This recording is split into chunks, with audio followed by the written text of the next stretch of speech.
A questão é, como é que a gente estabelece um bom objetivo de aprendizagem?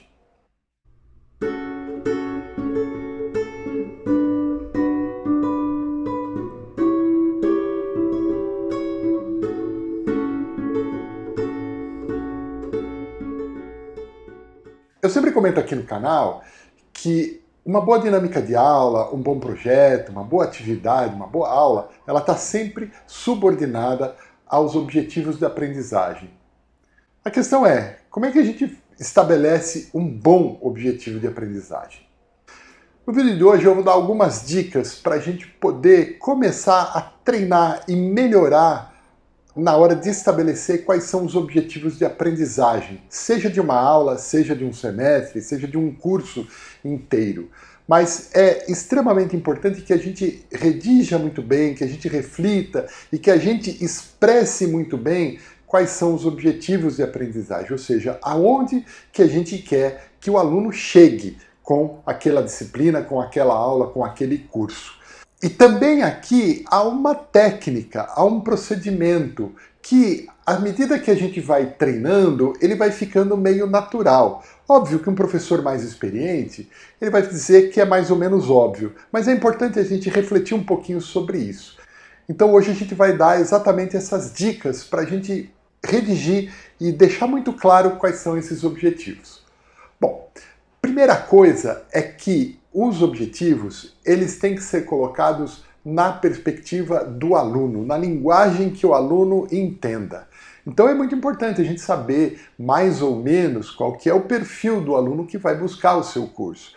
É um aluno mais jovem, um aluno mais experiente, um aluno de pós-graduação, um aluno de graduação, um aluno de ensino médio, de uma maneira que ele consiga ler aquilo ali e entender aonde que ele vai chegar com aquela disciplina. É a tradicional pergunta que os alunos fazem: para que serve isso?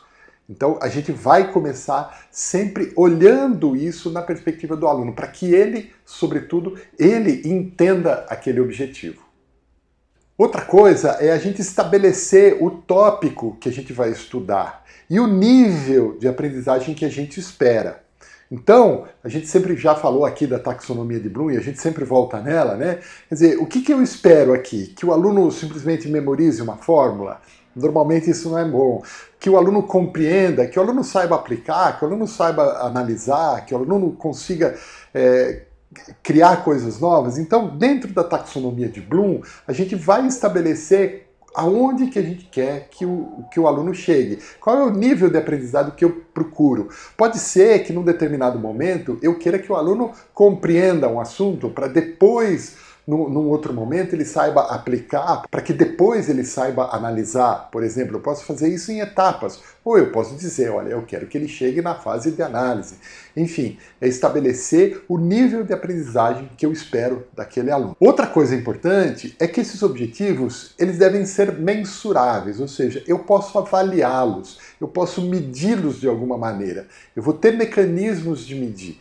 Então, se eu quero que ele compreenda, como é que eu vou medir? Eu vou pedir para ele explicar. Se eu quero que ele aplique, como é que eu vou medir? Eu vou pedir para ele construir alguma coisa e aplicar aquele conhecimento. Eu vou dar ou então eu vou dar um problema para ele e ele vai ter que usar aquele conhecimento para resolver o problema.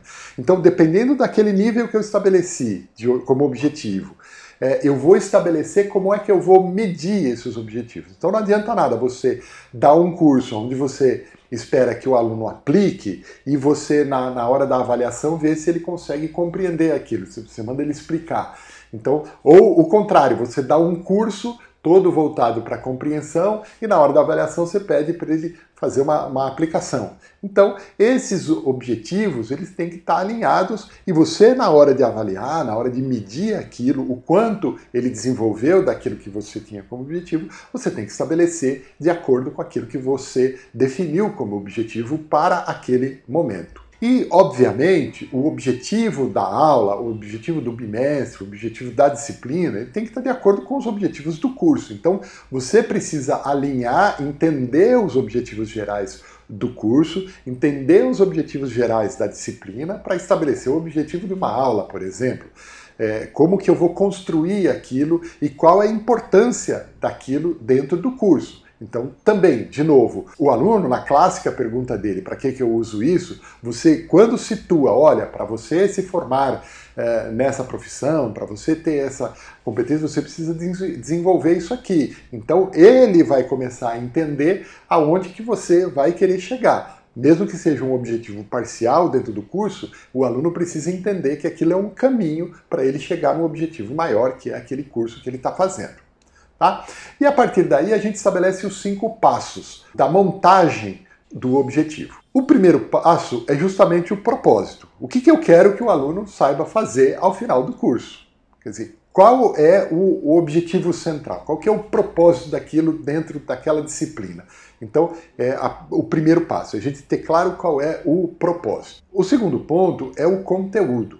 A gente fala muito hoje do desenvolvimento de competências, que o aluno tem que ser apto a usar o conteúdo, a mobilizar aquele conhecimento para fazer alguma coisa. Isso é a competência. Mas a competência não pode deixar de lado o conteúdo, que é o conhecimento. Então, quais são os conhecimentos necessários para ele desenvolver aquela competência? Então, o professor tem que, a partir daquilo ali, ele vai estabelecer o conteúdo. E aí, ele vai definir isso daqui através de verbos. Eu vou deixar aqui na descrição do vídeo uma lista bem simples de verbos que estão associados a cada nível da taxonomia de Bloom.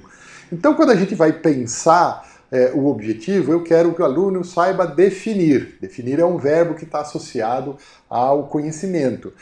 Eu quero que o aluno consiga montar isso aqui, é uma aplicação. Então, eu vou pensando nesses verbos, a partir desses verbos, que vão estar nessa lista aí na descrição, aqui embaixo na descrição do vídeo, você vai já automaticamente definindo, através do verbo, em que nível que eu quero que ele chegue. O quarto passo é você descrever qual é o contexto, ou seja, onde aquela disciplina se encontra dentro do curso, aonde aquela aula se encontra dentro daquela disciplina. Então, você vai definir o contexto e deixar esse contexto claro para o aluno.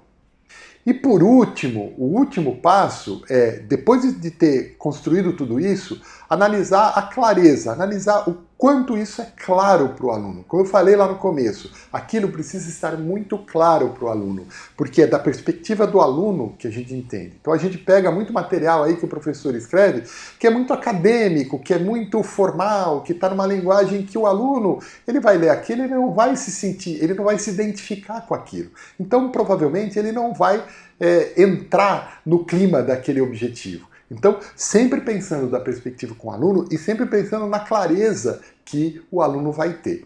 Então, a partir daí, eu consigo, usando essas regrinhas bem simples, estabelecer qual que é o objetivo daquela aula, qual que é o objetivo do curso, qual que é o objetivo, inclusive, muitas vezes, de um vídeo do YouTube. Eu, quando eu vou pensar no roteiro de um vídeo, eu vou pensar que tipo de mensagem eu preciso dar, aonde eu quero chegar. Então, eu estabelecendo isso tudo fica mais claro, inclusive a forma como eu vou abordar os vídeos. E o professor, tendo muito claro aonde que ele quer chegar e como ele vai chegar, a que nível ele quer chegar, fica muito claro ele transmitir isso para o aluno. Tá bom? Veja que eu estou sempre insistindo nisso. Na verdade, não tem muita complicação. A gente acaba, com muita experiência, a gente acaba fazendo isso instintivamente, né? A gente acaba aprendendo isso na prática. Mas é sempre bom a gente pensar a respeito, olhar um pouquinho com mais de cuidado. Então, muitas vezes, a correria do dia a dia faz com que a gente deixe isso para o segundo plano. E, na verdade, a gente pensar um pouquinho nisso, parar um pouquinho, parar uma hora, parar meia hora, para refletir isso, vocês vão começar a perceber que isso muda muito a nossa maneira de abordar o curso. Paralelamente a isso, eu gostaria de indicar alguns vídeos que eu vou deixar aqui embaixo, que eu já fiz, de como a gente vai construindo esses objetivos, né? Então, sempre que eu vou estabelecer uma dinâmica, sempre que eu vou estabelecer uma avaliação, eu tenho que olhar primeiro para os objetivos. É por isso que eu insisto tanto nisso e é por isso que eu sempre vou voltar nesse assunto, tá bom? Esse vídeo, ele se linka com uma série de outros vídeos, né, que todos eles eu vou deixar aqui embaixo na descrição do vídeo para vocês reassistirem ou assistirem pela primeira vez, para quem está chegando agora, e ir percebendo como é fácil. E na verdade não tem grandes segredos, não tem grandes mistérios, não tem grandes revoluções aí. Tem simplesmente um tempinho para parar para pensar nessas coisas. Tá ok? O recado de hoje era esse. A gente se vê por aí. Até a próxima. Tchau, pessoal. Os assuntos são apresentados aqui de maneira bem resumida e bem simplificada, mas eu sempre deixo referências bibliográficas aqui embaixo na descrição do vídeo.